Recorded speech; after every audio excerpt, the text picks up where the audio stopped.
La emisión está comenzando. Todos los asistentes están en modo de solo escucha.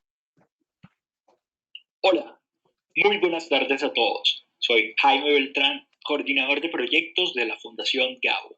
Y en esta tarde quiero agradecerles su presencia en el seminario web de Tapabocas, Cuarentenas y otros dilemas, interpretando la evidencia en salud pública. El quinto de 6 seminarios virtuales que realiza la Fundación Gabo en alianza con la Universidad del Norte y la Fundación Santo Domingo. En esta ocasión tenemos como invitado a Andrés Vecino, médico de la Universidad Javeriana, magíster en Economía de la Universidad de los Andes y doctor en Sistemas de la Salud y Economía de la Salud del Departamento de Salud Internacional de la Escuela de Salud Pública de la Universidad Johns Hopkins. Tiene 15 años de experiencia trabajando en diversos tópicos de la salud pública y de los sistemas de salud en diferentes países de altos y medianos ingresos. Fue investigador de la Facultad de Economía de la Universidad del Rosario y actualmente es investigador del Departamento de Salud Internacional de la Escuela de Salud Pública de la Universidad Johns Hopkins. Durante este seminario web, Andrés revisará un modelo de toma de decisiones en salud para comprender cómo la evidencia científica y otros aspectos importantes en el proceso de la toma de decisiones son interiorizados por los encargados de tomarlas. La dinámica de la charla será la siguiente. En un rato comenzaremos a escuchar a Andrés, quien hará una presentación de aproximadamente 30 minutos. Luego, abriremos una sesión de preguntas en la que ustedes podrán enviar sus inquietudes utilizando la caja preguntas del panel de control. Recuerden que este seminario web está siendo grabado y transmitido a través de Facebook Live y que luego podrán volver a verlo en la página de la Fundación. Además, durante la charla estaremos tuiteando desde nuestra cuenta de Twitter @FundaciónGabo. Una vez más, bienvenidos a todos y muchas gracias por acompañarnos. Ahora, demos la bienvenida a Andrés Vecino. Hola Andrés, muy buenas tardes.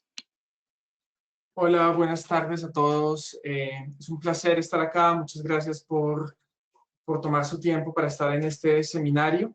Hoy vamos a hablar de dilemas en salud pública, y a mí me gusta este aspecto porque en salud pública no hay nada cierto, no hay nada certero, no hay nada absoluto. Muchas cosas son provisionales, como ustedes han visto particularmente en COVID-19. Hay matices y presentar, digamos, esas tensiones, creo que es un ejercicio bien interesante para entender, digamos, cómo pensamos en el campo y los dilemas, de nuevo, que enfrentamos constantemente. Entonces, yo quise empezar con una prueba. Ustedes en el chat tienen un vínculo. Si hacen clic en el vínculo, van a poder hacer esa pequeña prueba. Él va a dar 1 minuto y en ese minuto ustedes deben seleccionar la opción que ustedes creen que es correcta. Esto es un ejercicio que a mí me parece bien interesante porque revela lo difícil que es describir la realidad, digamos, tal y cual los salubristas la ven. Entonces, no se trata de rajarlos, no se trata de ser profesor cuchilla, como dicen acá en Colombia, sino más bien mostrar lo difícil que puede ser a veces definir aspectos en salud pública. Entonces, por favor, tómense ya unos 45 segundos para pensar bien la respuesta y responderla.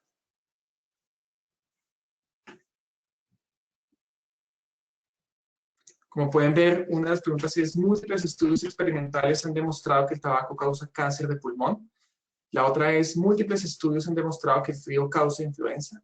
El otro es: test es la alternativa única que permitirá la apertura de los países latinoamericanos. La otra es: las pruebas rápidas serán útiles para determinar qué tanto nos infectamos. Y la última es: la evidencia demuestra que las máscaras usadas en público son efectivas en prevenir la transmisión. Les voy a dejar unos segundos más. Mientras piensan sus respuestas. Esto es totalmente confidencial, así que ustedes, nadie va a ver sus respuestas, solamente ustedes la van a conocer al final cuando presentemos los resultados.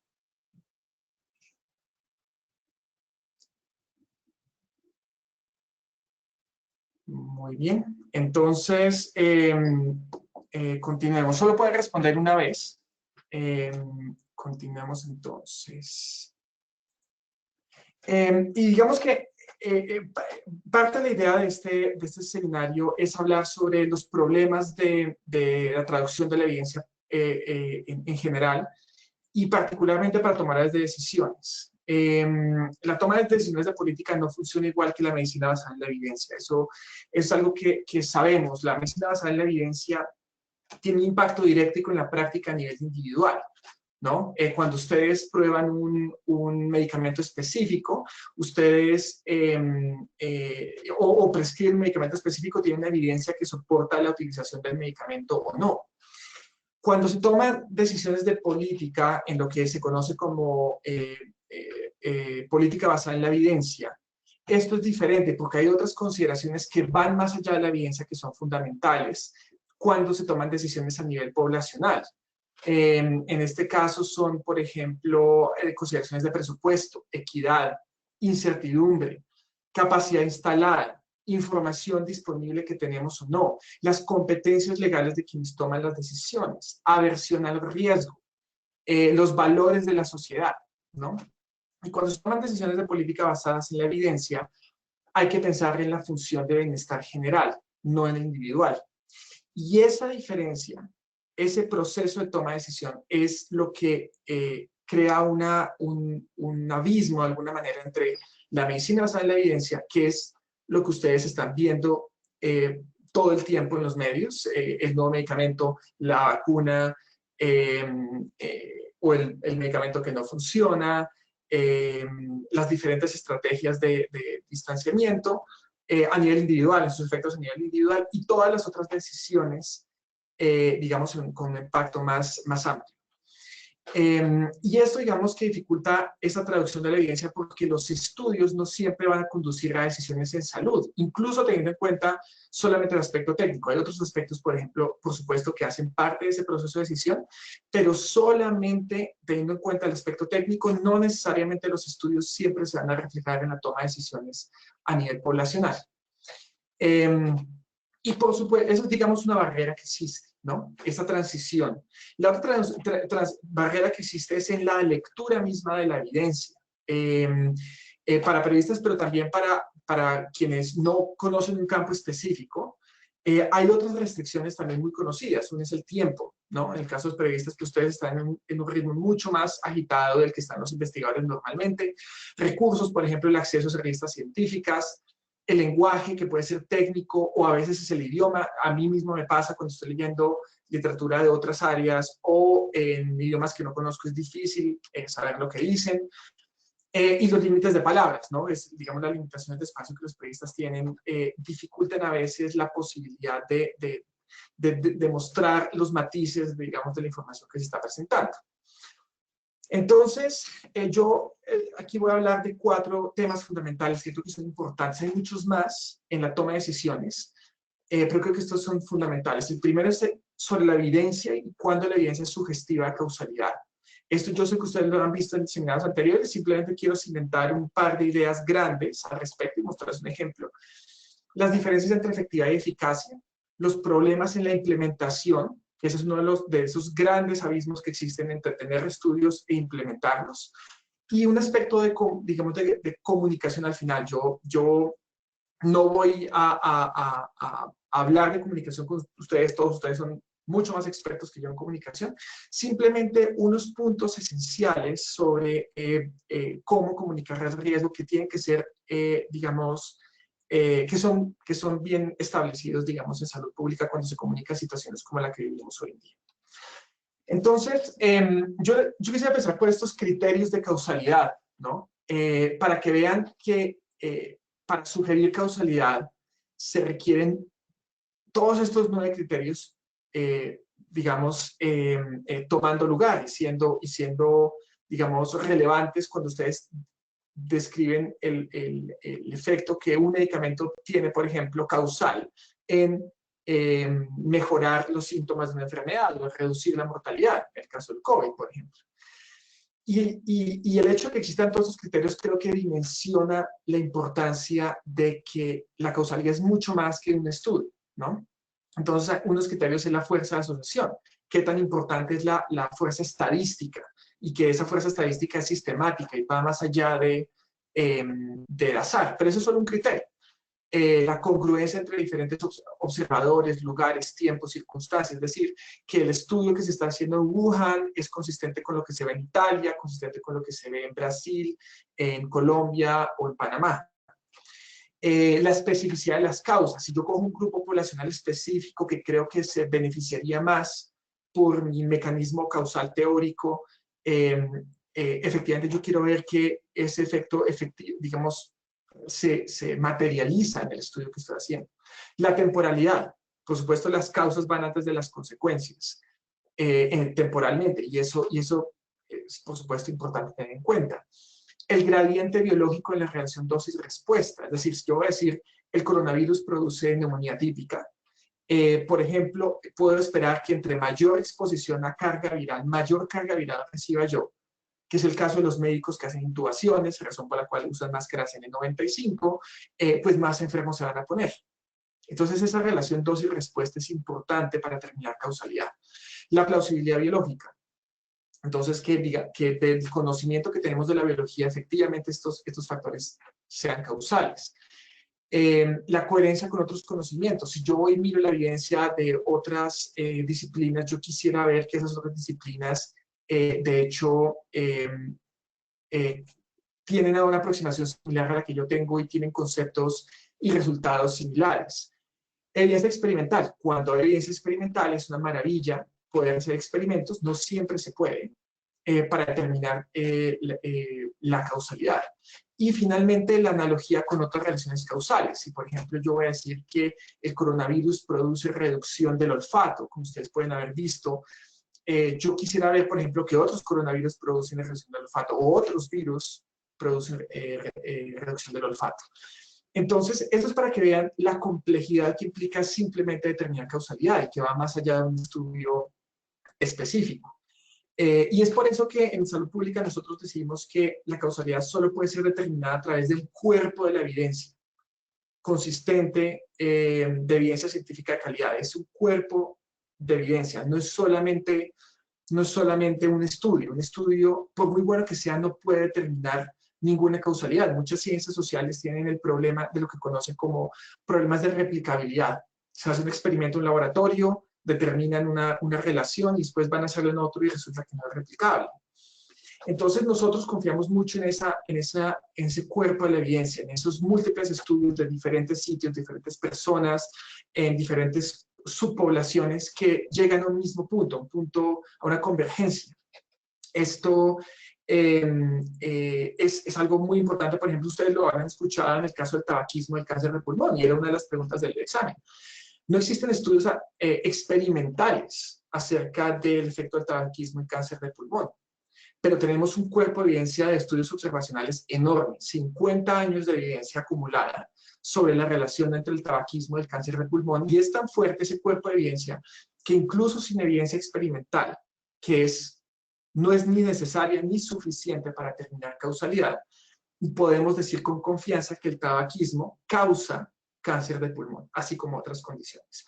Entonces, ¿y por qué no tenemos estudios experimentales de eso? Porque no podemos coger una población, aleatorizarla y a una de ellas asignarle, ponerla como fumadores y hacerlos fumar y a la otra no. Eso va más allá de las reglas de la ética y es por eso que sería, digamos, imposible de hacer. Y hay un aspecto en particular de esos problemas de identificar causalidad que yo quisiera hablar, que yo sé que han hablado antes, pero muy rápidamente lo quiero repetir acá, y es los aspectos de confusión, mediación o endogeneidad. Técnicamente pueden ser diferentes. Yo no voy a entrar digamos, en ese detalle, pero sí creo que es importante describir el hecho de que el efecto entre una variable, entre un factor de un medicamento y un desenlace, por ejemplo, la menor mortalidad en COVID, puede estar afectado por variables no observadas, ¿no? Y esto ocurre más frecuentemente con estudios observacionales, pero también con estudios experimentales. Muchas veces variables no observadas pueden ser incluso la decisión misma de participar en un estudio. Un ejemplo por fuera de salud, las encuestas electorales que se hacen a veces en los noticieros, donde le preguntan a la gente, ¿usted votaría por A, B o C? O no sabe, no responde.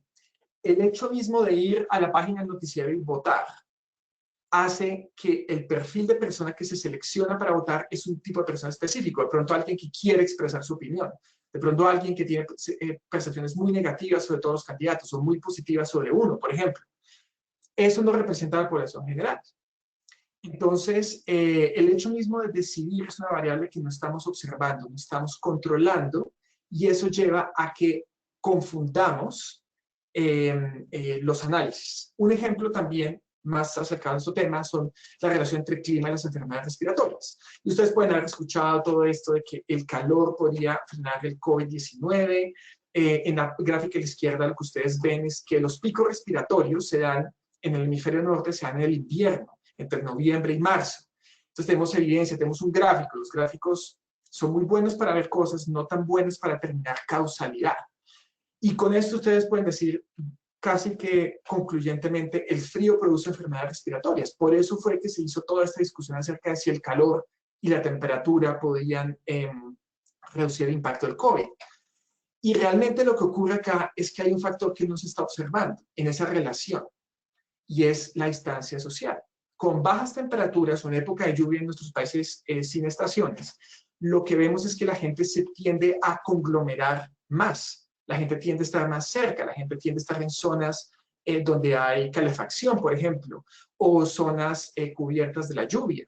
La gente, en vez de caminar y tomar la bicicleta, usualmente toma el transporte público. Y es en ese menor distanciamiento que ocurren las infecciones.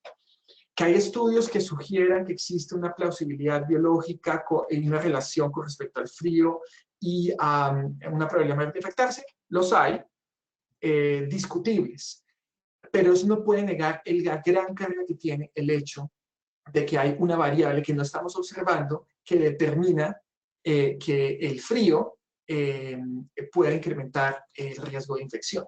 Entonces es un ejemplo donde cómo esas variables que a veces no vemos nos hacen pensar que existe una relación que realmente no existe, sino que es a través de otra variable, o es una variable común que afecta, digamos, los dos factores, la causa y la consecuencia, o el desenlace, que terminan haciéndonos pensar que existe una relación causal.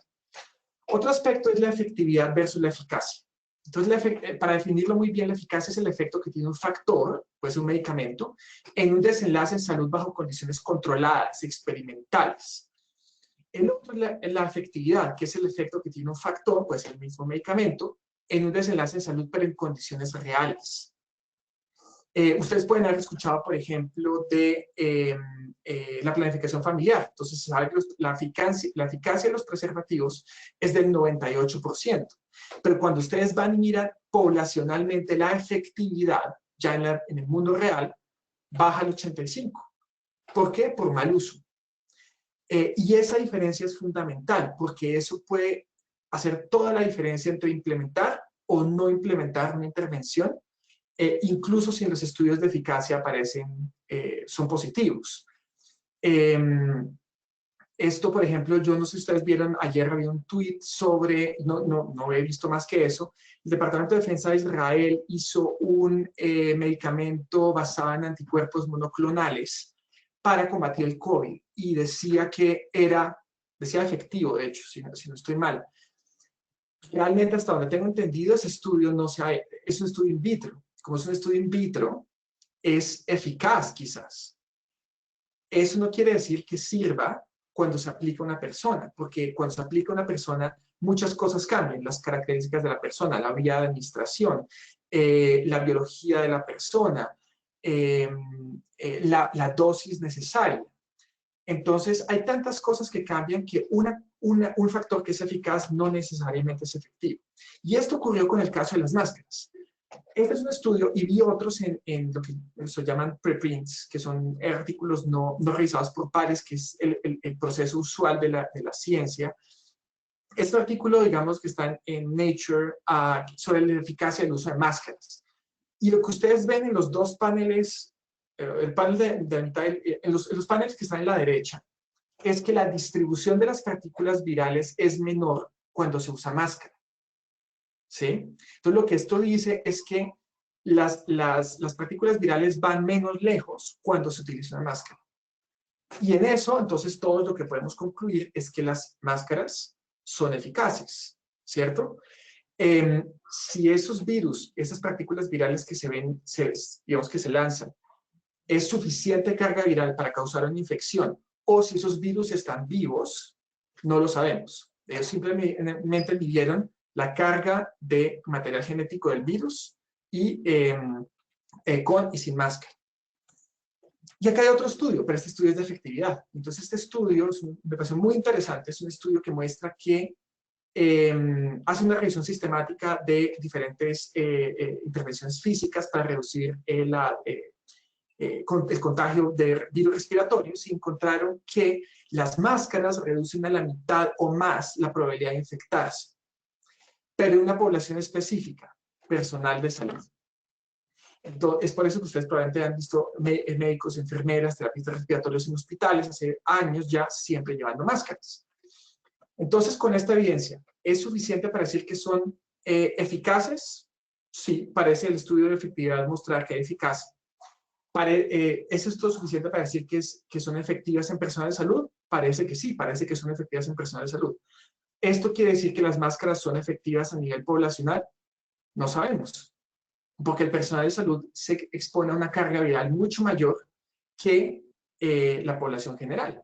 Y como por años hemos sabido, la población general, por ejemplo, por el mal uso de las máscaras, puede terminar contaminándose al llevarse las manos a la cara.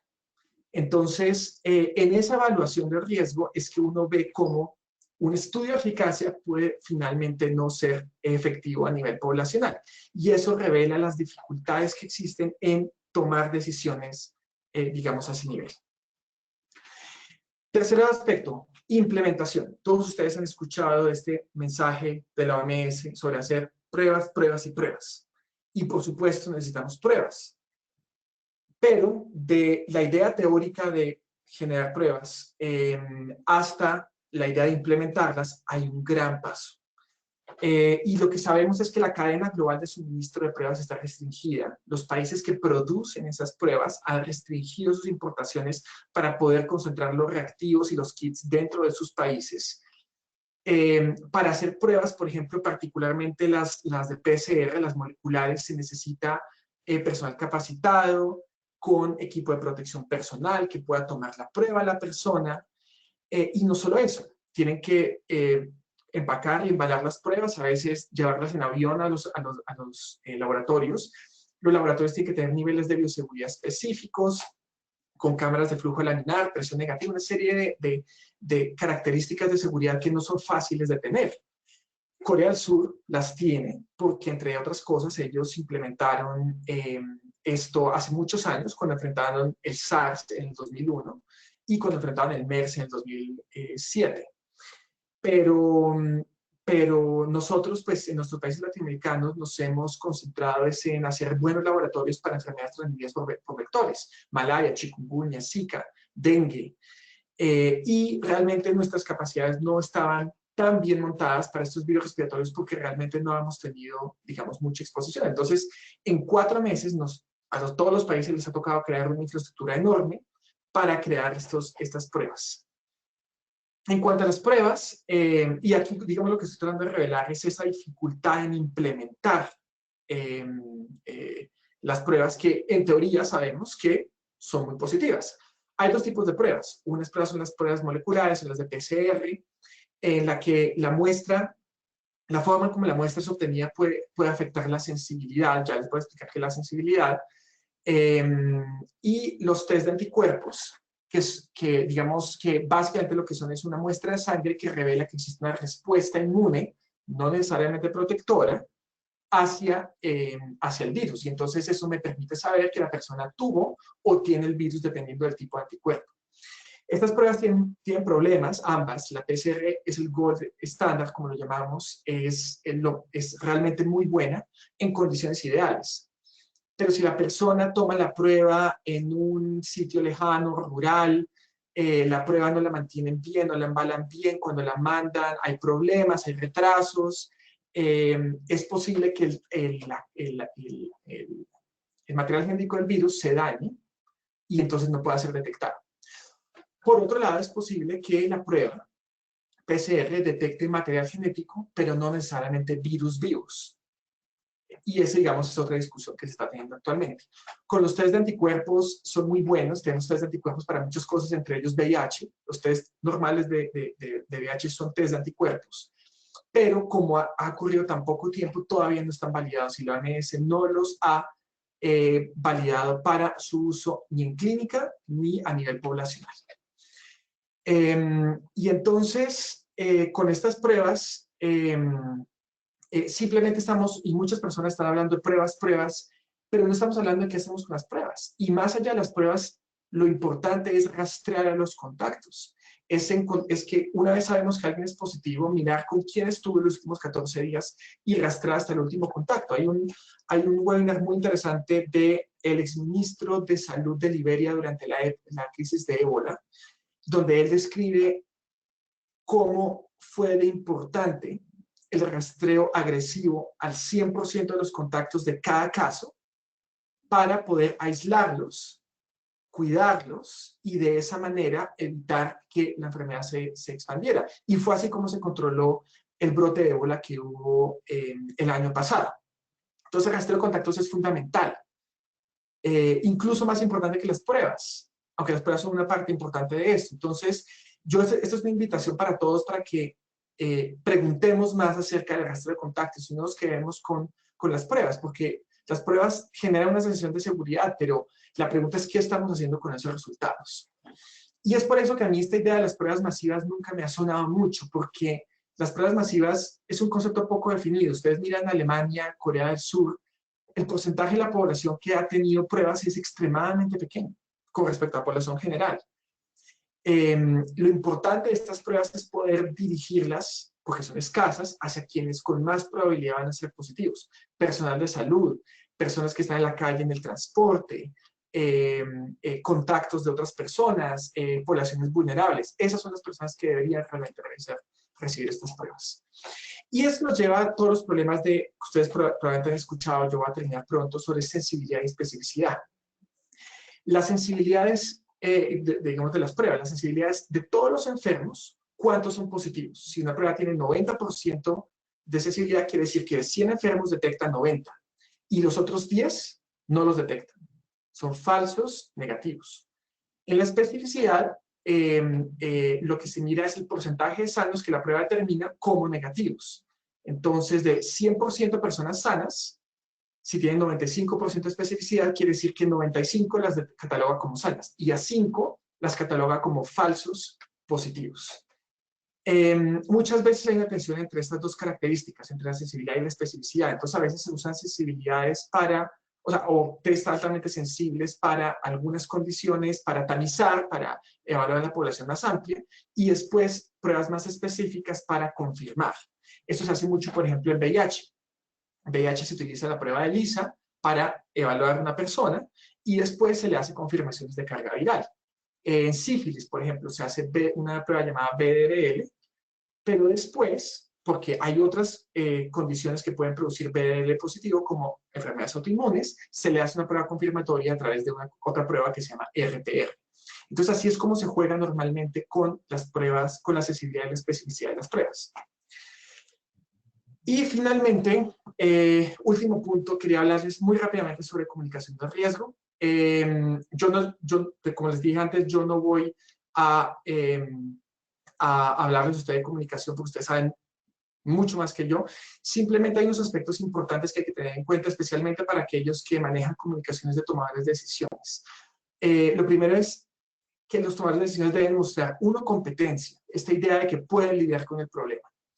Segundo, consistencia. Y y ustedes recordarán lo que pasó con la OMS, primero no recomendando máscaras y después recomendando máscaras. O ustedes habrán visto lo que ocurre en diferentes países del mundo donde los mandatarios locales no coinciden con los mandatarios nacionales. Ese tipo de inconsistencias son muy dañinas para comunicar apropiadamente el riesgo porque las personas no le creen ni a uno ni al otro o terminan dividiéndose de acuerdo a sus líneas ideológicas. Es importante construir confianza, decir la verdad, incluso lo que no se sabe. Eso es muy importante de comunicar.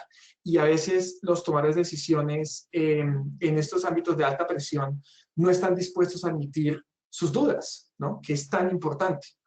Es importante crear diálogo bilateral también, consultar. Y esto fundamentalmente cuando están aproximando, por ejemplo, comunidades específicas. Recientemente escuchamos de la restricción a los adultos mayores que algunos países están haciendo. Eso está muy bien desde el punto de vista, digamos, epidemiológico, pero hay que consultarlos también, hay que preguntarles qué piensan de esto y cómo podemos llegar a un acuerdo que también sea, digamos, bueno para estas poblaciones.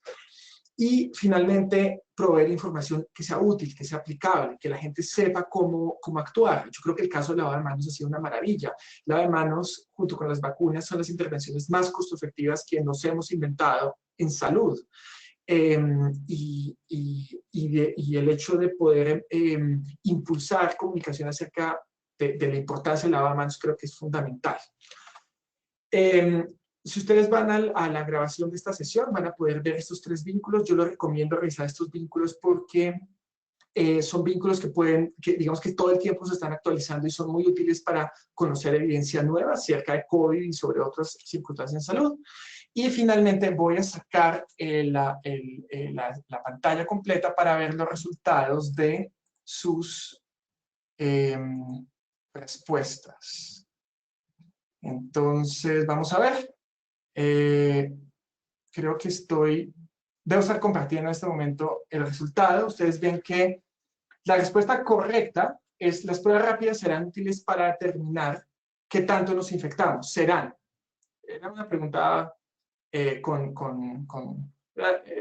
fue hecha así a propósito. En este momento no, pero serán en algún momento útiles para determinar qué tanto nos infectamos. Claro, porque podemos hacer estudios de 0 prevalencia, saber quiénes tuvieron anticuerpos y quiénes no, y con eso tomar decisiones.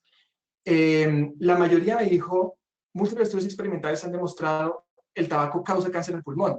El error es que no son estudios experimentales, son estudios observacionales. Nadie hizo nunca un experimento. Sería absolutamente no ético. Nadie me dijo que el frío causa influenza, lo cual me parece maravilloso. Test es la última alternativa. Ahí, digamos, la parte difícil era la única. Realmente es solamente una parte. Lo más importante después del test es hacer el rastreo de contactos y el aislamiento de esos contactos. Y finalmente, la evidencia muestra que las máscaras usadas en público son efectivas en prevenir la transmisión. Como vimos, la evidencia muestra que son efectivas para prevenir la transmisión en personal de salud. La decisión de llevarlos al público ha sido una decisión basada en un criterio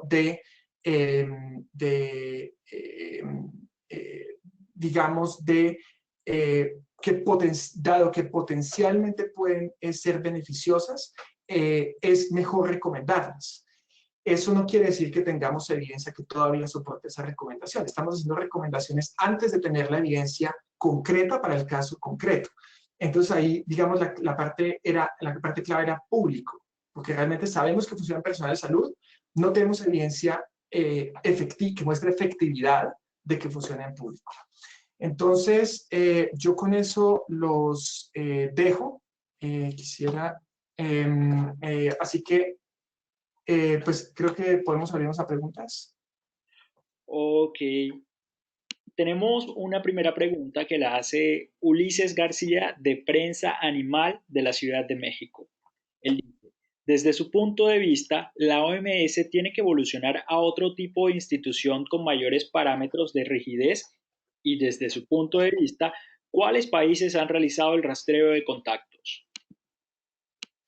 Gracias, Ulises, por la pregunta. En la primera, la OMS tiene, digamos, 2 partes. La primera parte es la parte técnica. La parte técnica de la OMS es bastante buena. Es un grupo relativamente pequeño que han hecho muchísimo trabajo. Ahorita, digamos, vemos todas las dificultades que hay obtener evidencia rápidamente. Pero todo el control de enfermedades como ébola, el control de otras condiciones específicas, el impulso de políticas específicas como vacunación, algunos impuestos al tabaco, por ejemplo, el acuerdo marco de control del tabaco, todas son cosas que ha hecho el cuerpo técnico de la OMS. Yo creo que son muy positivas. Hay otro aspecto, es que la OMS es una agencia de las Naciones Unidas y todas las agencias de las Naciones Unidas dependen de los países miembros, y los países miembros envían fondos.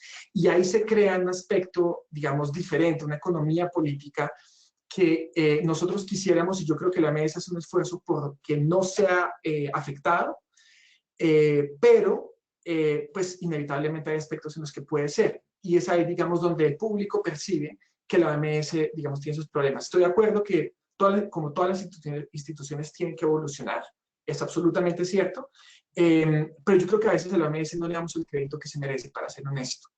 En el otro aspecto de rastro de casos, todos los países que siempre mencionamos como los grandes éxitos, Corea del Sur, Singapur,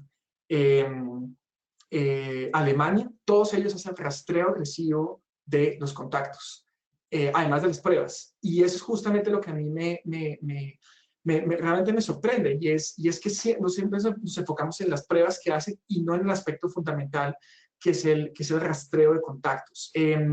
Los países que tienen restricciones de pruebas hoy en día, particularmente algunos europeos, han decidido pasar a definiciones de caso sindrómico, es decir, una persona que tiene fiebre en los últimos 3 días con ciertos síntomas adicionales, dificultad respiratoria, mareos, tos o escurrimiento nasal, etcétera. Esos casos entonces los determinan como un posible, sin confirmar COVID.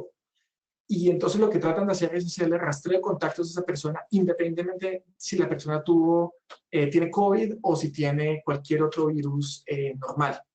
¿Por qué? Porque no hay tests. Entonces lo importante es que incluso si ese fuese el caso, de que no tenemos pruebas, porque en el mundo desafortunadamente no hay, lo más importante es tratar de tener una estrategia comprensiva, agresiva, de rastreo de contactos y aislamiento de los mismos. Gracias, Ulises. Ok, continuamos con la siguiente pregunta que la hace Santiago León desde Colombia. ¿Cómo ve la argumentación del gobierno para limitar la salida de niños menores de 6 años? ¿Qué suficiente evidencia hay para adoptar dicha decisión? Gracias, Santiago. Pues realmente lo que, digamos, en esto también es un caso en el que la evidencia ha ido cambiando, ¿no? Entonces, inicialmente creíamos que los niños eran los supercontagiadores, y después hemos visto que realmente parece que no lo son tanto. Por esta razón, lo que entiendo acerca de la decisión que tomó el gobierno fue permitir que salgan los que tienen edades de 6 a 17 años, espero estar en lo correcto, y los que son menores de 6 todavía no. El argumento que entiendo a través de los medios para que los niños menores de 6 años no puedan salir es porque ellos igual, usualmente, digamos, estamos en el pico respiratorio, y de hecho, todos los que son padres acá sabrán que muchas veces los niños son los que traen las gripas a la casa, especialmente los niños menores. Entonces, por eso creo que con la evidencia todavía apenas fresca, no conclusiva que tenemos en este momento, el gobierno tomó la decisión de, digamos, la decisión de permitir que un grupo poblacional salga, pero por precaución, por principio de precaución, que el de menor de 6 años no lo haga. Ok, tenemos ahora 3 preguntas que son relacionadas. Entonces, si te parece, las hago al tiempo. La primera la hace Rafael Camperos. ¿Por qué esas contradicciones en el uso del tapabocas? La segunda la hace Claudia Altamirano desde México.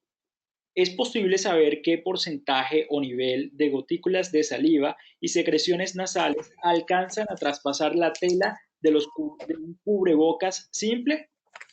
Para saber si el uso generalizado de mascarillas no médicas puede ayudar o no a proteger a los demás de un posible contagio.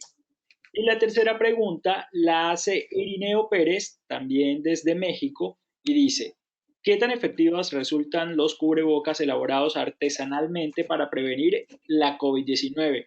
Ya que en la capital veracruzana, desde que inició la pandemia, muchas organizaciones han invitado a elaborarlas ante la escasez que se ha presentado de las mismas. Bueno, Rafael, la verdad es que ha habido cambio porque ha habido nueva evidencia.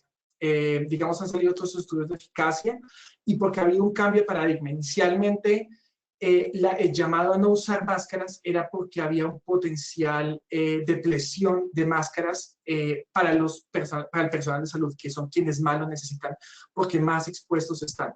Creo que a medida que hubo una conciencia de que había disponibilidad suficiente de máscaras, se creó esta recomendación, entre otras cosas sumada porque algunos países de Asia, por los brotes que tuvieron en el pasado, digamos que han tratado de recomendar sistemáticamente el uso del tapabocas en público. Entonces, creo que me parece muy bien lo que como usted lo menciona, porque creo que el problema está en que, digamos, ha sido un error en la comunicación de riesgo, pero al mismo tiempo es que ustedes están viendo en tiempo real cómo nosotros vivimos la investigación. A veces un resultado aparece que dice que esto es efectivo, a veces no. Y hasta que no tengamos de nuevo un cuerpo de la evidencia, no podemos decir una decisión, tomar una decisión basada en evidencia. Lo que se está haciendo ahora es tomar decisiones basadas en principios de precaución.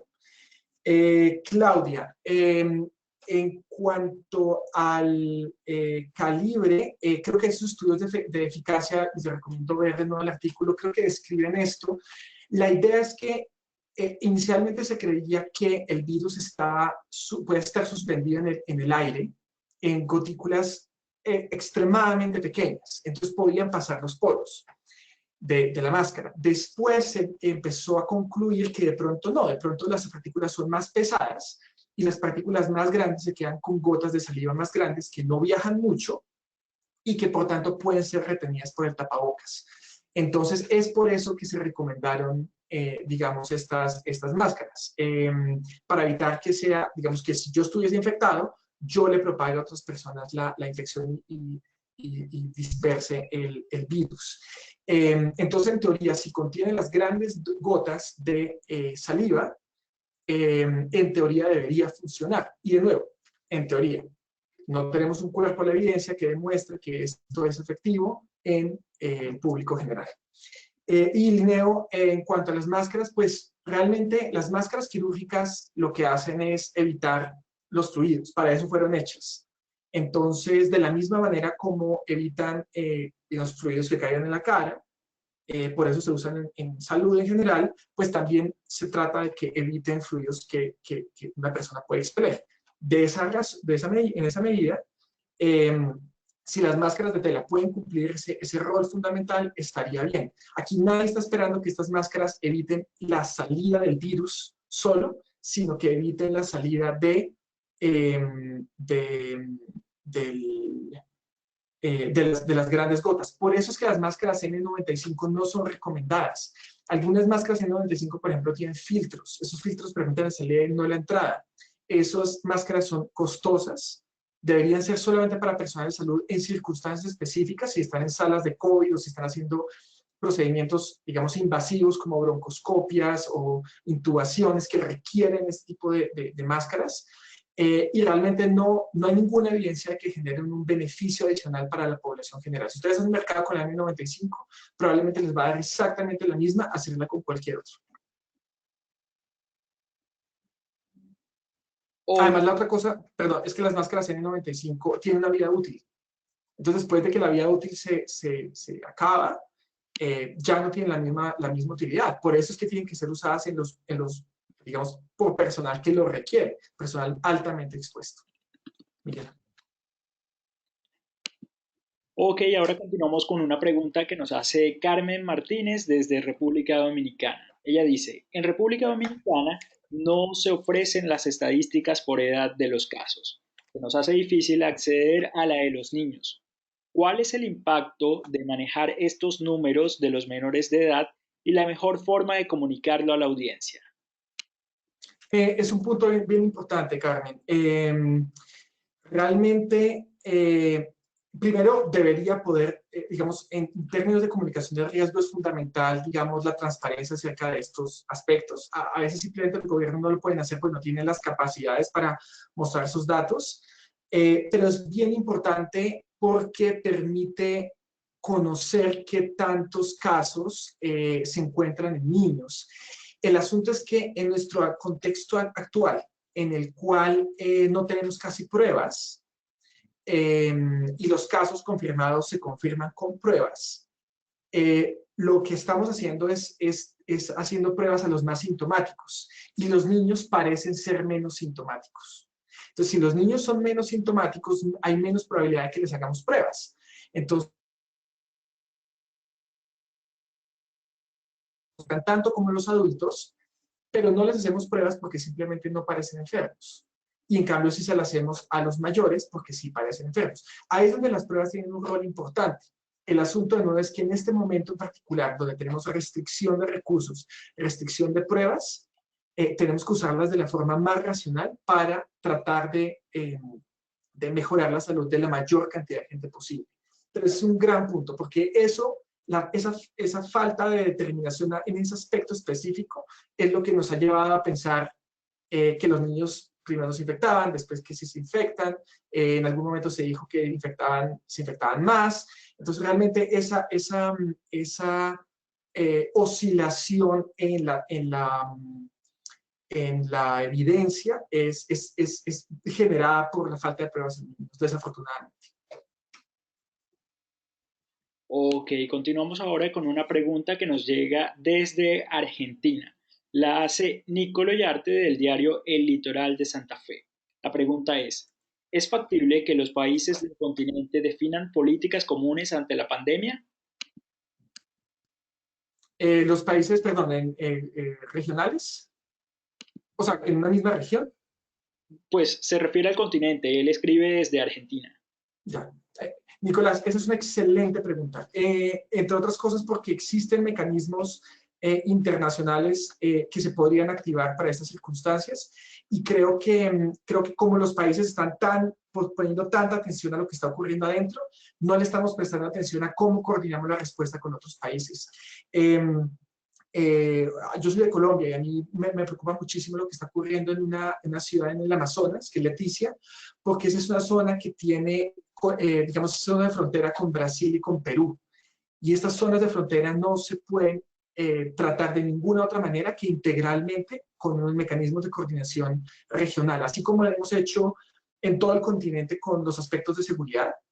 Deberíamos haberlo hecho y deberíamos hacerlo ahora también en este sentido, porque hay, digamos, los países tienen diferentes, toman diferentes decisiones, tienen diferentes prevalencias, tienen diferentes perfiles de riesgo, y deberíamos tratar de tener una estrategia coordinada todos para poder, digamos, evitar que en las fronteras, zonas de frontera, tengamos, digamos, brotes serios. Una preocupación, por supuesto, también es Venezuela. Venezuela tiene un sistema de vigilancia pobre, y eso, por supuesto, impacta a los países que son fronterizos con Venezuela. Similar, digamos, decisiones que puede tomar un país que llevan a que se incrementen los casos, pueden afectar pues todos los países fronterizos. Es una excelente pregunta. Y más importante, no solamente en términos de coordinación de aeropuertos y vuelos, sino más importante en términos de pasos terrestres y fluviales, porque muchos de los casos pasan a través de las trochas que tenemos en nuestro continente. Ok, ya. Y una cosa antes, Okay. es que es importante. La otro aspecto es que la aproximación hacia la migración no puede ser de restricción, no puede ser de fiscalización, no puede ser militar tampoco, ¿no? Lo que eso termina produciendo, y eso hay consenso internacional, es que una aproximación militarizada hacia la migración, cerrar las fronteras con militares para que no entren personas, lo que termina haciendo es que igual las personas entran, pero no se registran. Entonces, lo importante es, si establecemos canales de entrada, hagamos que las personas se registren. Y eso es lo que pasa en Corea del Sur. Corea del Sur, una persona que entra en este momento, tiene que registrarse, tiene que registrar una aplicación, tiene que informar su estado de salud 2 veces al día, y si llega a pasar algo, inmediatamente esa persona es aislada, es testeada, y al mismo tiempo todos sus contactos son rápidamente detectados porque tienen tecnología para hacer eso. Entonces, es mejor tener una respuesta proactiva de vigilancia que una respuesta restrictiva que termina no preveniendo nada en el largo plazo. Perdón, Miguel. Ok, Andrés. Continuamos con la siguiente pregunta que la hace Miguel Córdoba del informativo del Guayco en Colombia. ¿Por qué en los medios no se le da importancia a los pacientes recuperados? ¿No cree que se debería profundizar en este aspecto? Bueno, la verdad no lo sé, pero creo que es importante hablar de los recuperados por 2 razones. Primero, hay una cosa importante, que es que los recuperados son aquellos que testearon positivos y ahora testean negativos, ¿no? Entonces hay un rezago. Hay personas que se vuelven negativas hasta 6 semanas después. Entonces hay que tener en cuenta eso. Pero yo creo que es cierto, en términos de comunicación es importante mostrar a la gente que muchas más personas se recuperan de las que mueren. Y segundo, yo creo que hay un aspecto fundamental con respecto a los recuperados, y es que en este momento estamos haciendo, digamos, nuestra respuesta global ha sido con métodos realmente de la Edad Media, ¿no? O de la Edad Media no, estoy siendo exagerado, pero de pronto del inicio del siglo, que es aislamiento, cuarentenas y el uso de plasma. Y el uso de plasma, a pesar de que son estudios, el uso de plasma de personas infectadas que se recuperaron, a pesar de que son estudios preliminares y se usa de forma convaleciente, es decir, se usa de forma, se ha utilizado cuando las personas están muy serias, entonces el transfunde plasma de personas recuperadas parece, y todo esto es preliminar, tener un efecto positivo. Entonces, yo creo que el rol de recuperados es incluso más importante. Yo lo que haría es ir a buscarlos después y pedirles el favor de que me donen plasma para poder tener los anticuerpos para poder dárselos a otras personas, ¿no? Entonces, yo creo que ese es un aspecto importante. Con respecto a lo del plasma, lo que quiero decir con esto es el plasma parece funcionar. Si funciona, quiere decir que hay algún grado de inmunidad de corto plazo, ¿cierto? Eso no garantiza que haya inmunidad de mediano o de largo plazo. A todos nos han dado gripas múltiples veces en la vida, probablemente por el mismo virus. Y eso demuestra cómo una vez uno se infecta de un virus, no necesariamente eso lo va a proteger en las siguientes ocasiones. De pronto por un tiempo, pero no mucho. Entonces es importante tener eso en cuenta. Parecería haber una inmunidad a corto plazo debido a este éxito que vemos en cuanto a la administración de plasma, pero no sabemos cómo va a ser el mediano y el largo plazo. Ese es un tema un poco diferente de lo que usted me preguntó, pero creo importante describirlo en este espacio. Ok, ahora continuamos con una pregunta que la hace Ari Garbovetsky. Hay mucha información sobre cabinas sanitizantes, algunas con uso de productos químicos o luces. ¿Existen evidencias que las respalden o al menos buenos resultados en una casuística en construcción? Gracias, Ari, por la pregunta, y la verdad no he visto la evidencia. A mí no me, digamos, no he visto evidencia que soporte esa intervención. De pronto es efectiva, pero en este momento yo no he visto nada convincente de que estas cabinas funcionen. Estas cabinas, digamos, podrían representar riesgos para la gente también, y yo creo que hay que sopesar el riesgo y el beneficio en ese caso. Y de la misma manera, digamos que hemos visto, por ejemplo, ciudades limpiando el pavimento, ese tipo de cosas. El virus es un virus respiratorio, es un virus que vive en los pulmones de las personas, en las mucosas de las personas.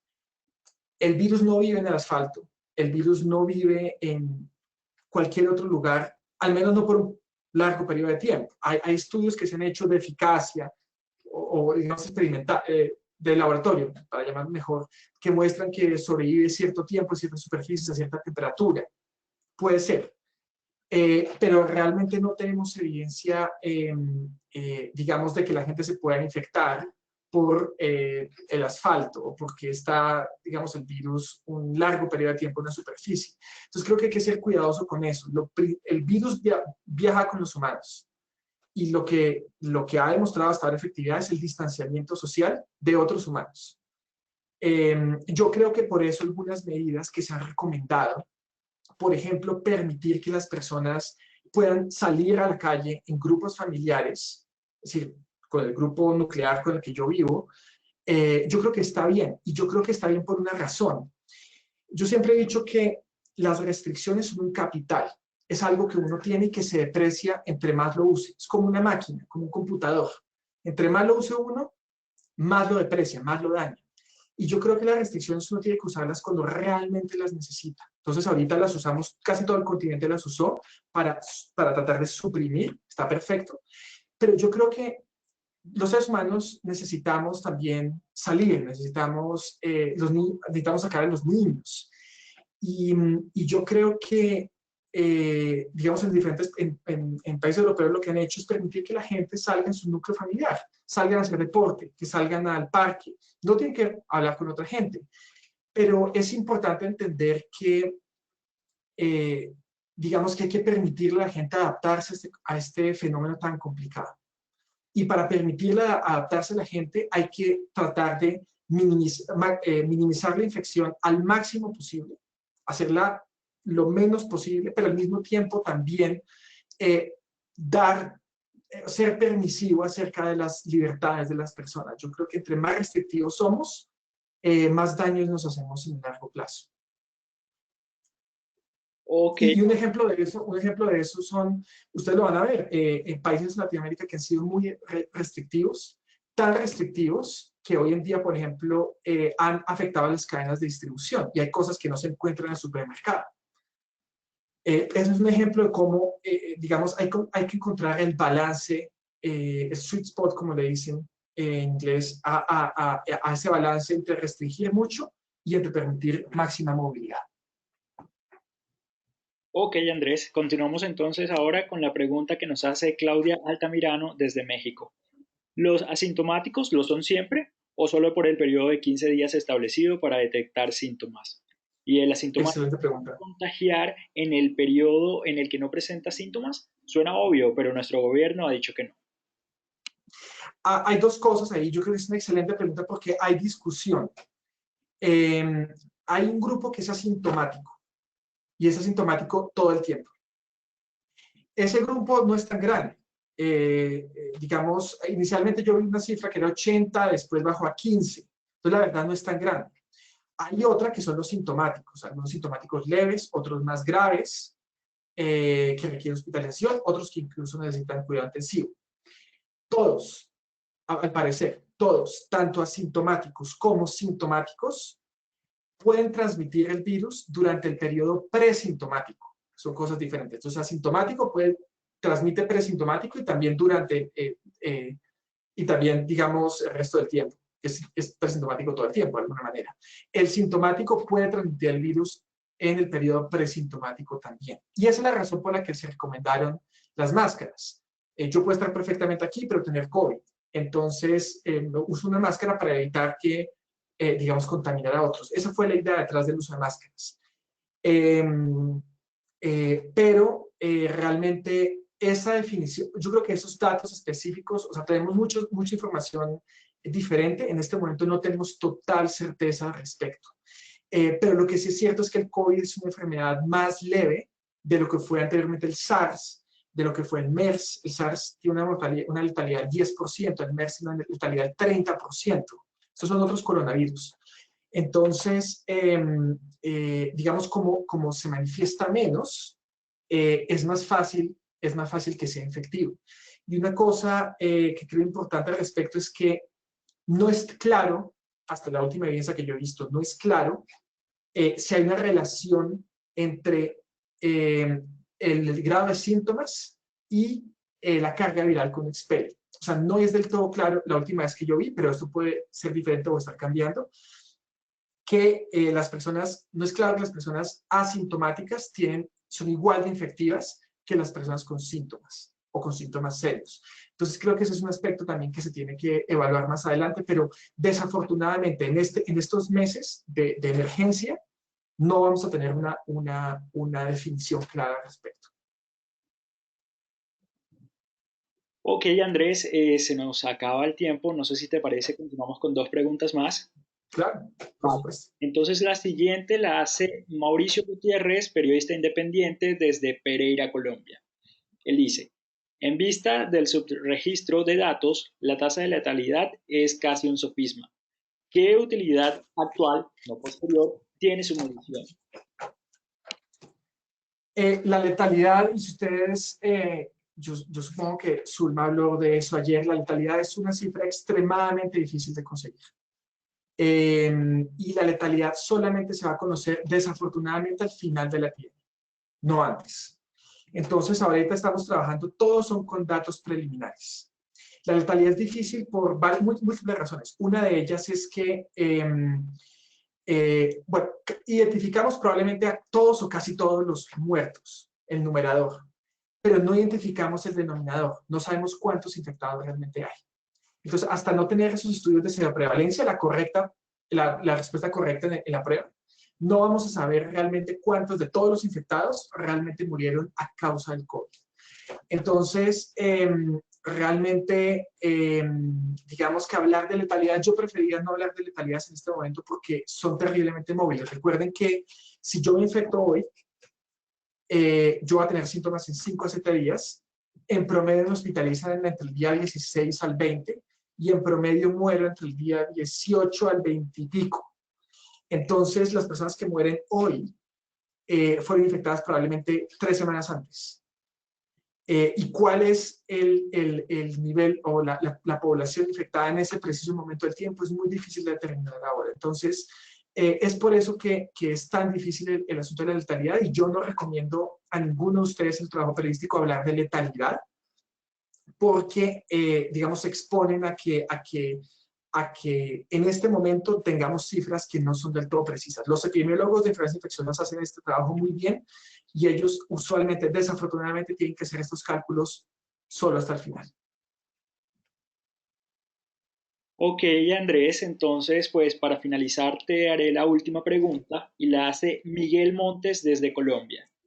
¿Qué especialistas deberían integrar un equipo que asesore a los gobernantes locales o nacionales para la toma de decisiones basadas en cálculos de los resultados probables del avance de la pandemia? ¿Es adecuado considerar las opiniones de la ciudadanía en general? Es una muy buena pregunta, Miguel. Yo creo que sí. Y yo creo que este tipo primero porque se necesita un equipo, digamos, de técnicos, se necesita un equipo interdisciplinario. Eh, eh, y ya voy a explicar por qué en un momento. Pero se necesitan, digamos, múltiples disciplinas. La otra parte es, yo creo que estamos estamos haciendo grandes cambios en nuestra sociedad en un periodo muy corto de tiempo. Y yo creo que es importante contar con la opinión y la bidireccionalidad en la conversación acerca de qué es lo que tenemos que hacer y cómo nos vamos a mover de aquí en adelante. No es fácil, pero yo creo que sí es importante contar con cómo la gente se está sintiendo y lo que la gente percibe de alguna manera. Digamos que es una decisión muy complicada y vuelvo a lo de la interdisciplinaridad, y es que hemos visto modelos, todos son modelos difíciles de hacer, eso toma un trabajo terrible y gracias a esos modelos hay miles, quizá millones de vidas salvadas hoy en este planeta. Pero estos modelos, digamos, solamente le apuntan a un aspecto específico y es cómo mitigar o suprimir la enfermedad. Hay otros factores que son todos los problemas sociales, de libertades que estamos viendo, digamos, como consecuencia de esas prescripciones. Y yo creo que la pregunta es, yo creo que necesitamos modelos que nos permitan hacer lo que se conoce en sistemas de salud como priorización explícita. En Latinoamérica hay gente excelente, entre ellos la red Criterial BID, que hacen un trabajo maravilloso de priorización explícita. Y entonces lo que ellos le dicen a uno es, mire, yo tengo recursos limitados, ¿cierto? Y tengo estas necesidades? ¿Cómo hago para distribuir mejor esos recursos limitados en estas necesidades? ¿Y por qué hacen eso? Porque si uno no hace priorización explícita, si uno no es proactivo en la toma de decisiones, lo que termina ocurriendo es que los mecanismos institucionales, de mercado, las inequidades estructurales, van llevando a que, por ejemplo, las personas con más ingresos tengan más acceso a salud, por ejemplo, o más acceso a unos medicamentos específicos. Entonces, los ejercicios de priorización explícita tratan de distribuir mejor esos recursos escasos. Y aquí yo creo que tenemos otro tipo de recursos escasos y tenemos, digamos, por un lado tenemos las estrategias de mitigación y supresión, pero ellas, digamos, en economía uno entiende que nada viene sin costos, ¿no? Y esto, hay mucha evidencia al respecto. Les cuento el caso de ébola, donde la crisis del ébola y el aislamiento preventivo por el ébola llevó a la reducción en la vacunación en niños, la reducción en las hospitalizaciones. Estamos viendo reportes periodísticos en Nueva York, por ejemplo, donde los médicos dicen los infartos no están llegando, los derrames cerebrales no están llegando. Y eso no es porque hay gente que no está teniendo derrames cerebrales, no está teniendo infartos. Es porque simplemente se quedan en la casa.